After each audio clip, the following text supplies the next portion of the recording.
Oferecimento: Hospital Med Rádios. Agora, com urgência e emergência para adultos, 24 horas. Coisa boa estar aqui com vocês na TV Mar, mais uma vez no programa Conectando, maravilhoso. Lembrando para você os horários do nosso programa, 22 horas um programa fresquinho para você. No outro dia, estamos no ar novamente, às 8 horas da manhã e às 13 horas e 30 minutos. Depois você confere tudo no nosso canal do YouTube, tá? Nós estamos juntos aqui com a Med Rádios, Complexo Médico Hospitalar, que fica ali na Gruta de Lourdes. O Hospital Med Rádios agora está com urgência e emergência para adultos 24 horas. Estamos juntos também com a Agência Paradise e aqui no Petit Sucre, na Avenida Amélia Rosa, aqui na Jatiuca. Vamos hoje para mais um bate-papo super interessante. Eu estou recebendo hoje aqui a nutricionista Cíntia Lima. Ela vai conversar com a gente hoje a respeito da ingesta de carne vermelha. Sabe aquele churrasco, aquela feijoada, aquela comidinha, uma costelinha de boi assada. Dá até fome, né, Cíntia? Dá. Uma hora dessa, principalmente. Mas aí, quando a gente pensa na ingesta de carne vermelha, né? A gente vai conversar sobre isso, porque não tem só coisa boa com essa comida, né? Tudo bem? Seja bem-vinda. Muito obrigada. Eu que agradeço o convite. É sempre um prazer estar aqui. E é um dilema, na verdade, né? As pessoas encaram essa questão sobre comer a carne vermelha ou não comer com grandes extremos, e existe sempre um meio termo para que a gente consiga fazer essa ingesta de forma mais equilibrada. Quando a gente pensa na nutrição, o extremo ali não é bom, né? Às vezes a pessoa diz assim, eu não quero ir a um nutricionista porque ele vai cortar tudo.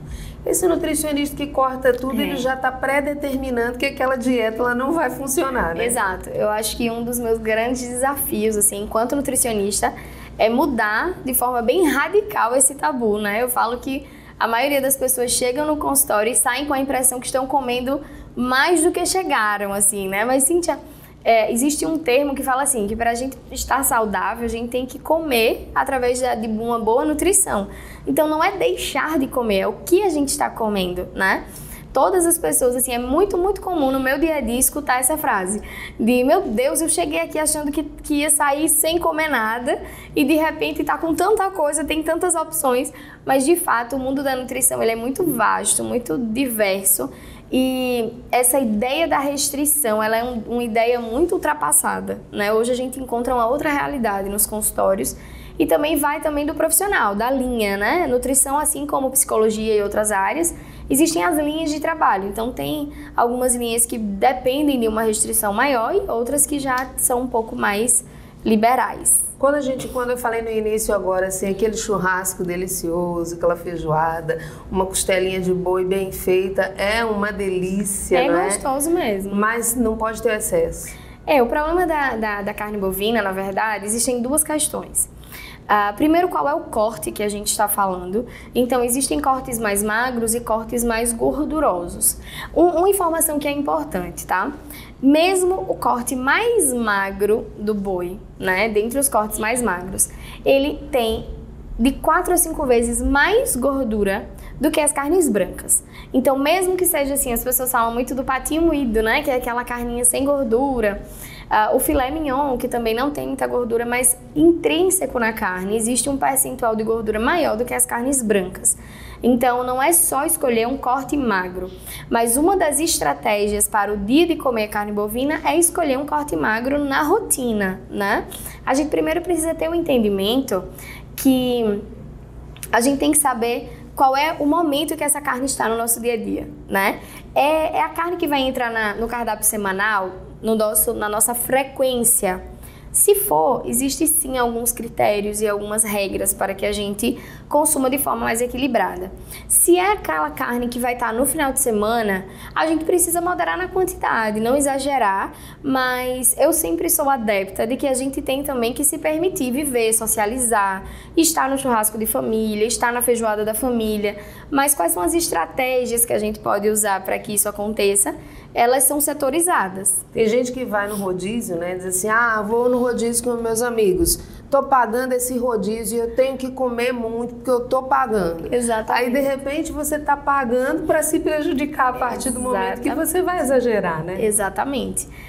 Eu sempre brinco que um dos locais que eu mais gosto de ir quando eu tô numa dieta assim mais organizada é o rodízio. As pessoas dizem, rodízio? Eu digo, gente, pra quem tá acompanhado com marido, com família, o rodízio ele é democrático, né? Porque você tem aquele buffet de saladas enorme, você pode escolher a carne que você quer comer, é diferente de você pegar a sua família e ir pra um restaurante e ter que dividir. Você pede esse prato, eu não vou comer, eu vou pedir esse prato. Quando a gente vai pra um à la carte, a gente geralmente quer compartilhar com a família. E é mais difícil de chegar a um consenso pra quem está dentro de um objetivo e pra quem não está. O rodízio ele é aberto pra todo mundo. Então, eu encho meu prato de salada, vou pegando aqueles cortes mais magros, escolhendo de forma mais equilibrada.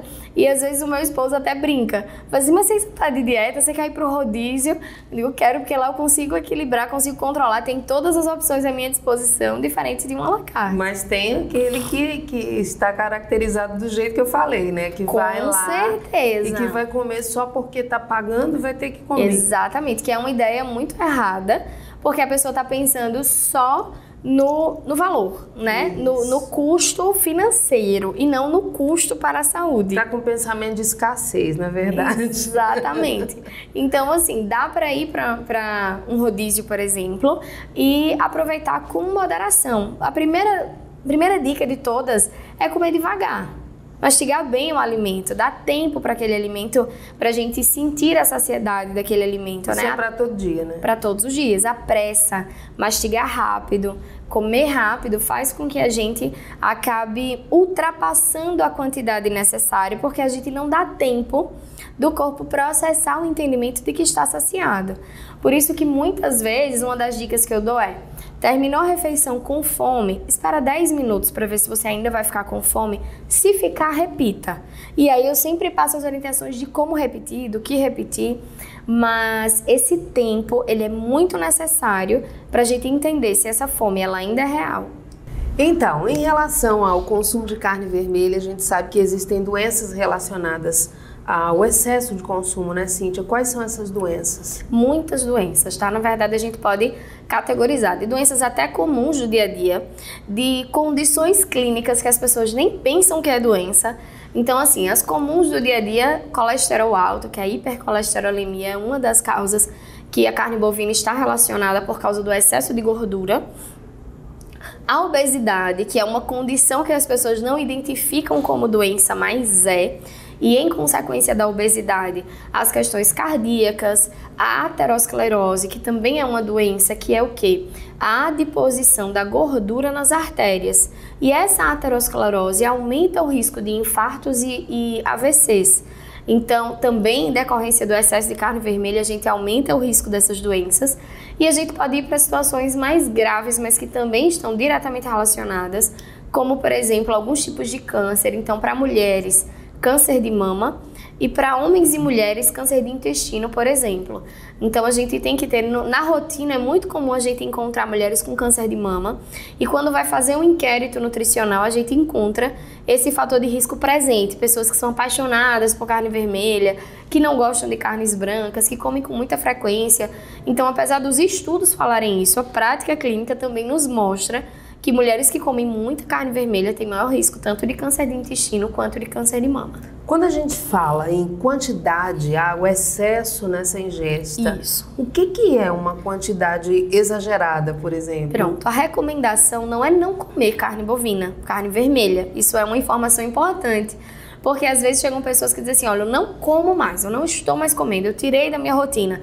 Mas na carne vermelha, na carne bovina também existem aminoácidos essenciais, nutrientes que são importantes. Então a gente não precisa tirar. A recomendação são 500 gramas de carne vermelha na semana, tá? Eu não gosto muito de falar em dias da semana, 2 vezes por semana.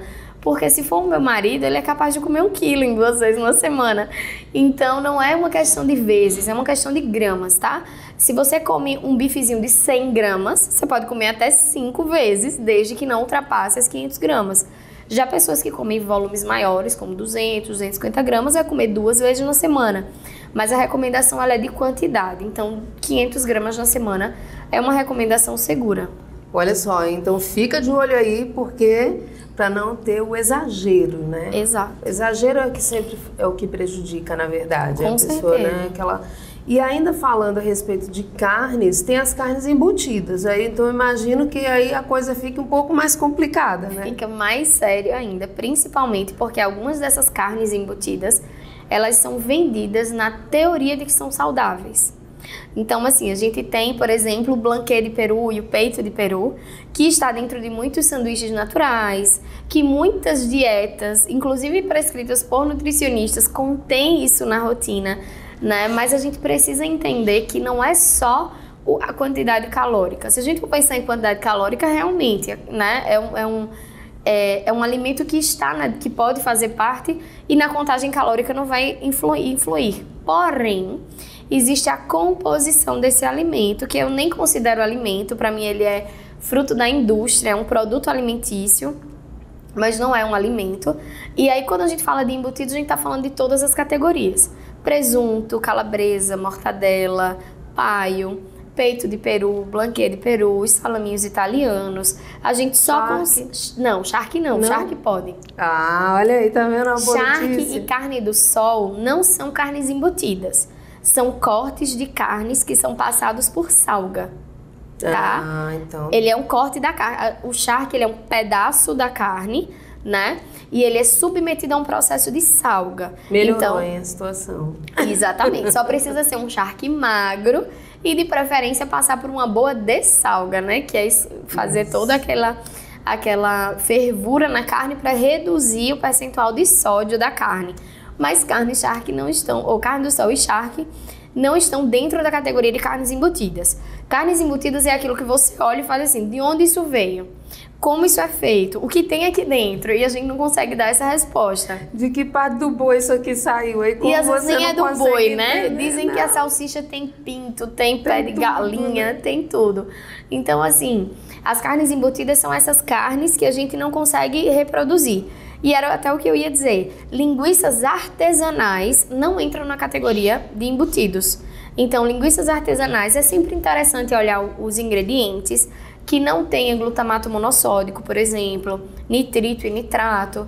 Então, esses nomes, apesar de estranhos, precisam estar bem regimentados na nossa cabeça. Anota no bloco de notas do celular e procura nesses rótulos para garantir que não tenham esses compostos. Olha só, e é um perigo, porque existem pessoas que fazem as suas compras em lugares em que as carnes não têm rótulos. Exatamente. Né? Estão super expostas, inclusive, né? Exatamente. Isso é uma grande preocupação. E até dando uma visitada no nosso amigo, que é o porco, é uma das grandes recomendações que eu falo. As pessoas têm medo de comer carne de porco, mas a primeira recomendação é comprar uma carne de porco rotulada, que tenha selo de fiscalização veterinário, selo de fiscalização sanitária. Então, a importância de saber a procedência dessa proteína, aí a gente já visita até todos eles, o frango também, é muito importante. Na verdade, qualquer tipo de carne, ela pode causar uma doença. Exatamente. Se ela vier de um lugar que não tem, né? Sim. Uma procedência, né? Meu avô foi dono de granja e ele falava muito da doença dos frangos. Até que ponto a gente tem garantia de que esses frangos abatidos, que eu até brinco, aqueles que a gente comprou com a cabecinha do lado, ele não tá com nenhuma doença. Se a gente não sabe se aquela granja tem controle veterinário, se aquele frango passou por essas questões de vacina, de aftosa. Então, assim, o boi, né, pra aftosa. Então, assim, a gente tem que ter esses cuidados quando a gente vai comprar, pra gente saber a procedência do alimento. E da carne bovina, mesma coisa. A gente precisa ter atenção pra saber qual é a procedência, pra gente ter certeza do que a gente tá comendo. O ideal é comer a carne, então, na verdade, o ideal não é retirar isso da sua dieta, não é? É ter cuidado com a quantidade, como você falou, 500 gramas semanais, né? E o preparo. E o preparo que precisa também, vai conversar agora. Né? Que é o que a gente vai conversar agora. Não é só isso, né? Não é só comer 500 gramas do jeito que quiser, né? A gente também tem que pensar de que maneira a gente vai preparar essa carne. Então, existem métodos de cocção que são mais saudáveis e que a gente consegue reduzir a presença de substâncias antinutricionais. Vou pedir para você segurar aí só um minutinho, a gente vai para o intervalo comercial, é rápido, e aí a gente volta para saber como é que vai preparar essa carne vermelha para ela te fazer bem. Daqui a pouco a gente volta.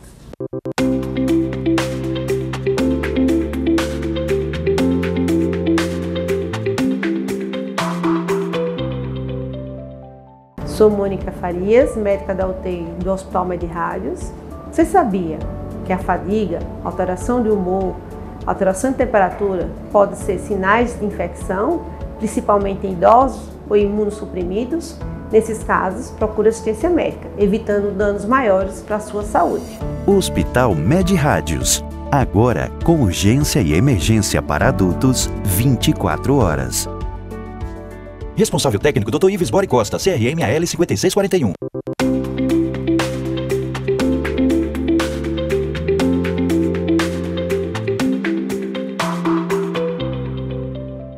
De volta aqui no nosso programa Conectando, nós estamos falando hoje a respeito da ingesta de carne vermelha. Eu estou aqui super bem acompanhada com a Cíntia Lima, nutricionista. Ela tem uma experiência muito grande também no acompanhamento aos pacientes oncológicos, né? Um trabalho muito bacana que ela faz e que já tem muito tempo, né, Cíntia? Já tem um tempão apesar de você ser nova, a gente sabe que é.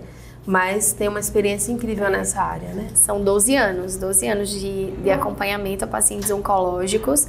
Hoje eu estou ampliando um pouco essa atuação, porque eu brinco que assim, eu cansei de pegar gente só diagnosticada, agora eu resolvi arregaçar as mangas e trabalhar também em prol da prevenção, ajudar as pessoas nesse ajuste da nutrição clínica, no atendimento de pessoas que querem ter mais qualidade de vida.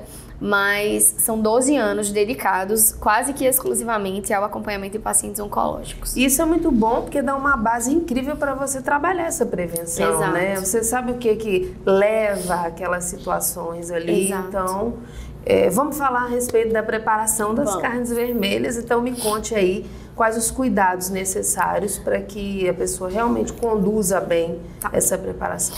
Além da questão da composição da carne bovina, que a gente já explicou aqui, que o problema está no excesso de gordura saturada.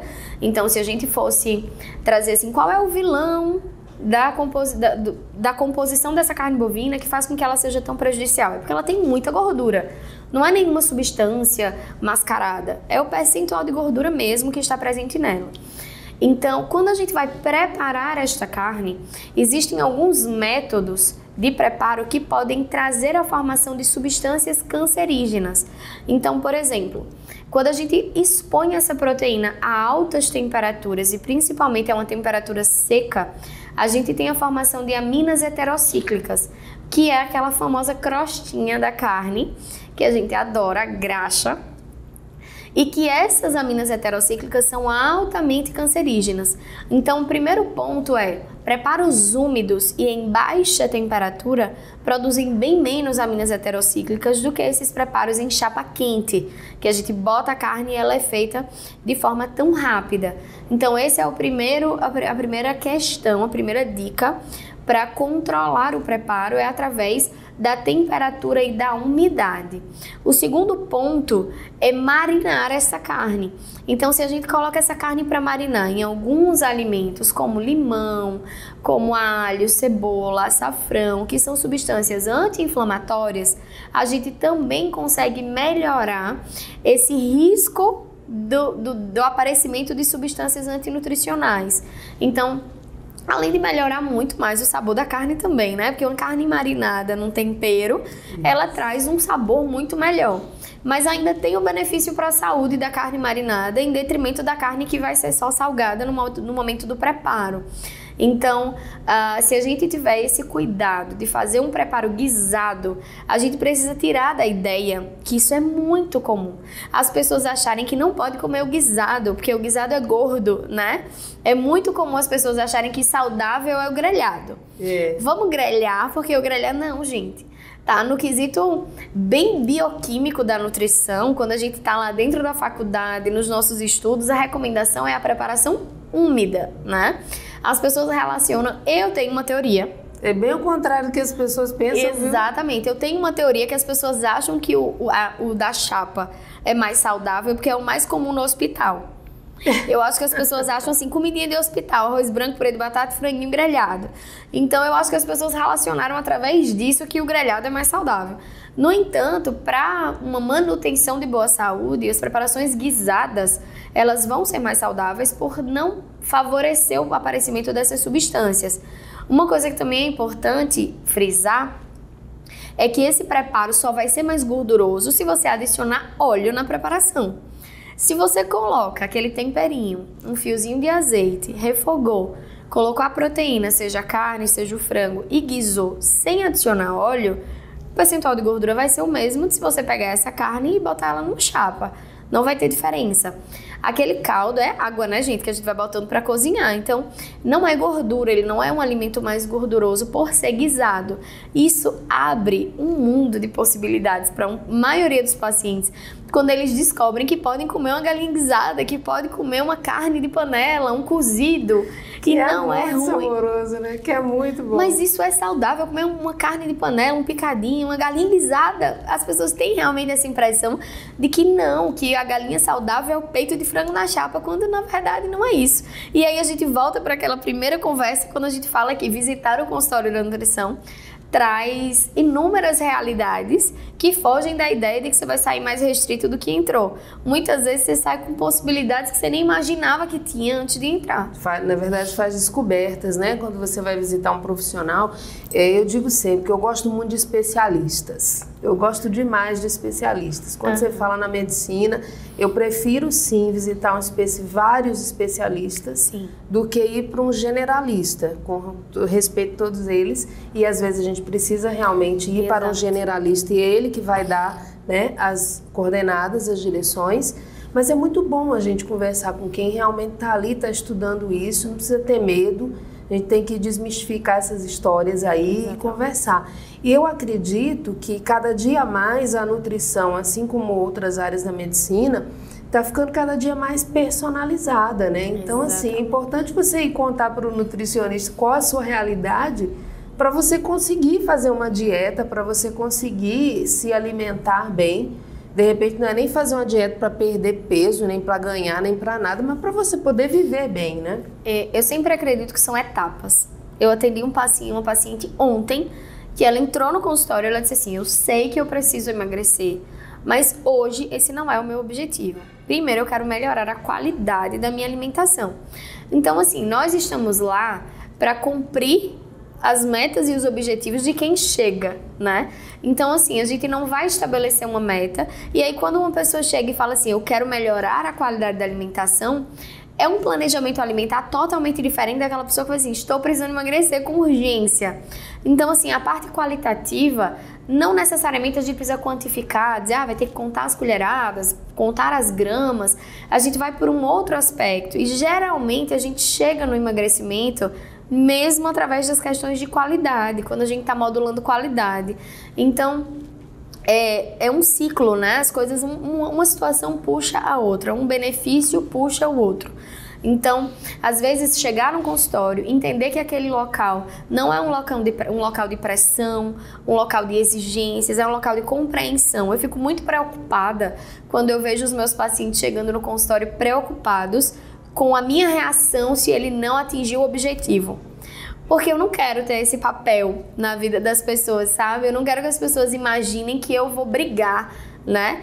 De forma nenhuma. Eu sei o que é o dia a dia, eu sei que existem situações que é difícil cumprir. E as pessoas precisam entender que o objetivo é seu, não é da nutricionista, né? O nutricionista ele está ali para te apoiar, para poder conduzir você para o seu objetivo, né? Para o objetivo dela. Então, se alguma coisa, eu acredito que você vai confiando que a pessoa quer aquilo e que ela vai lutar por aquilo. Mas mesmo quando ela quer, existem situações que às vezes tiram a pessoa da possibilidade de cumprir. Então, assim, às vezes um filho adoeceu. Eu lembro que recentemente meu pai ficou no hospital. Como é que você segue um planejamento alimentar, acompanhando um pai dentro de um hospital, com todo um contexto complicado. E mesmo com esse contexto, ela chegou altamente preocupada no consultório de me entregar um resultado, quando na verdade não era mais aquilo que eu estava preocupada, né? Então, assim, a gente precisa tirar essa ideia de que o acompanhamento nutricional precise ser um acompanhamento com general, né? E às vezes o objetivo real não está sendo atingido, mas a mudança de hábito está acontecendo. Então isso está sendo mais importante. Muito mais. Aí quando você pega os resultados bioquímicos, os exames de sangue, mesmo que o peso não tenha uma drástica mudança, a composição corporal às vezes tem. Então, ontem, eu fico falando e eu fico lembrando dos meus pacientes. Ontem eu atendi uma idosa que ela não perdeu peso, mas ela tinha um marcador de proteínas corporais muito baixo e em 4 meses ela entrou na normalidade.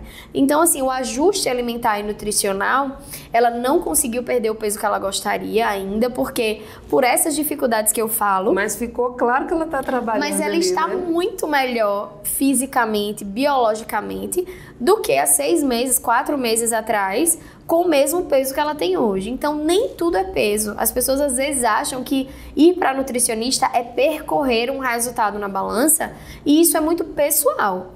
Tem pessoas que vão percorrer isso e tem pessoas que querem nutrição, que querem melhorar a minha saúde. Sim, eu estou preocupada com a minha saúde, com as minhas taxas, com o risco de doenças.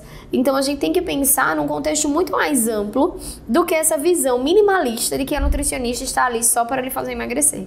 Aí eu acredito que quando você toma esse caminho de entender que a sua saúde ela precisa de cuidado e que você é a principal pessoa para promover esse cuidado, né, na verdade, porque você vai no nutricionista receber a orientação, mas quem vai promover isso é você, Exatamente. né? A única pessoa que pode agir na sua vida é você. Exatamente. E aí, quando chega essa consciência, eu acho que é o que há de mais importante. Sem dúvida. Quando chega essa consciência, porque primeiro vem a consciência e depois você vai partir para a ação. E é um processo. É um processo que não vai acontecer do dia para a noite, assim como não aconteceu do dia para a noite a desconstrução dessa alimentação, porque isso é uma coisa que a gente precisa falar muito. Eu vejo muito falando sobre a alimentação das crianças, e eu tô numa fase de querer levantar a bandeira da alimentação familiar. Eu acho assim, as pessoas estão errando nesse contexto de exigir das crianças um modelo alimentar ideal quando a família não dá de exemplo. Então, assim, quando a gente quer mudar o perfil da sociedade no aspecto nutricional, estabelecer novos estilos de vida, a gente tem sempre que lembrar que isso começa no ambiente familiar, no exemplo, no que tem na mesa, no que tem no armário. Às vezes eu atendo pessoas que têm assim, adolescente, pré-adolescente, vai, Cíntia, faça uma consulta.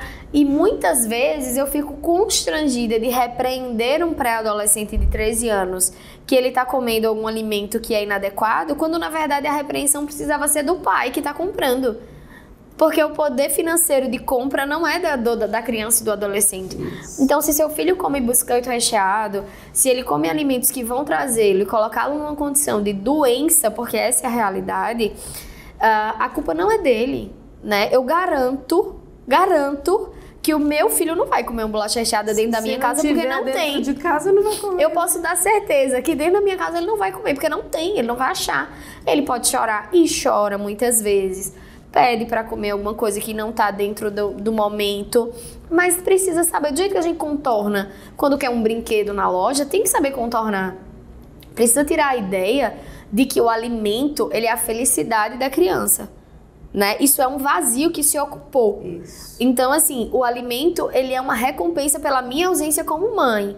Então, assim, eu não posso estar brincando, sentada aqui fazendo, então eu vou oferecer um bolacha recheada, um salgadinho de milho, eu vou dar um doce, um pirulito, quando na verdade, se eu estiver sentada brincando, eu vou convencê-lo muito mais rápido. Ou às vezes ele não vai nem lembrar da comida naquele momento que não é de comer. Nem lembrar. As pessoas, eu vejo muitas pessoas dizendo assim, o Nicolas hoje vai fazer 4. E eu vejo as pessoas me pragando desde 6 meses, assim, quero ver até quando é que você vai conseguir.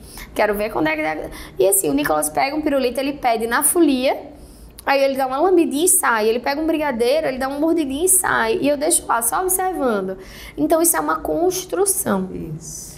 Uma construção que precisa ser trabalhada, e a gente tá falando disso porque a gente tá falando de doença e do risco de doenças, né? Ontem no meu Instagram eu botei uma caixinha falando sobre alimentos que você acha que é saudável para criança.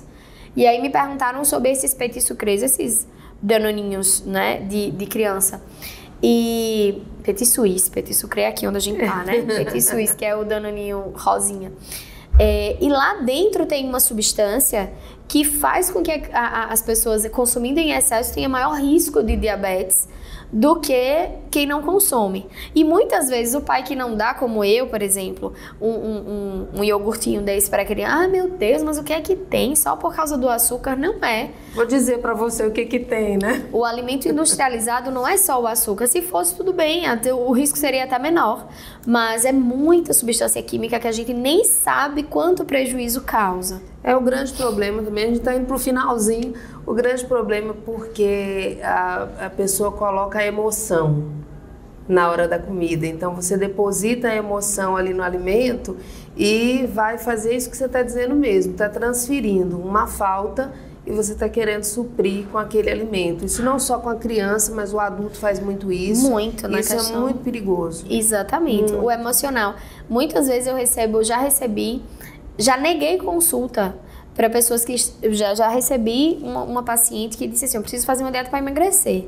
E aí eu fui fazer toda uma anamnese, um histórico dessa pessoa, e ela tinha passado por perdas irreparáveis recentemente. Se separou e começou a comer muito. E a minha primeira pergunta foi, tá fazendo terapia? Tá cuidando do quesito emocional? Não tô.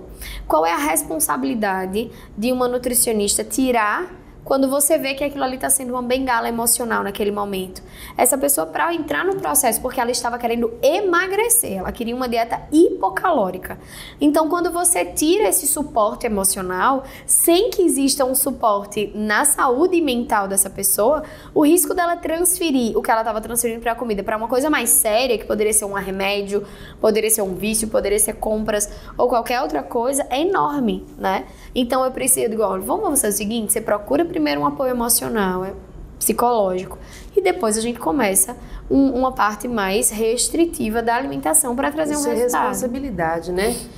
Finalzinho, tem que agradecer a sua vinda aqui, muito bacana, informações de qualidade. Falamos muito a respeito da ingesta da carne vermelha, então presta bem atenção, né, Cíntia? Exato. Pode comer, mas coma com moderação. Não precisa de extremismo, não precisa cortar a carne vermelha da rotina, da feira.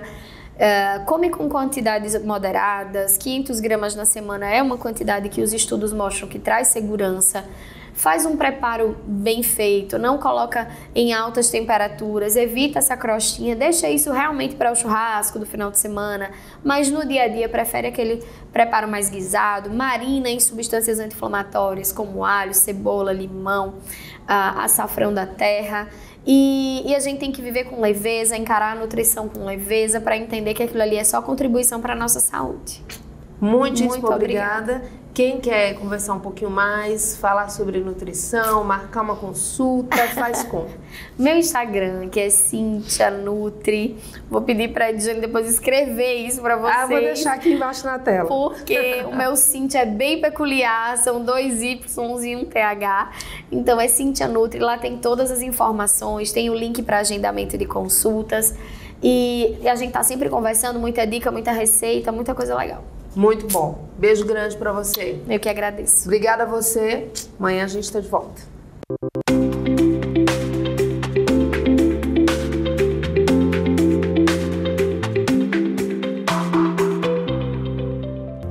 Oferecimento: Hospital Med Rádios. Agora com urgência e emergência para adultos 24 horas.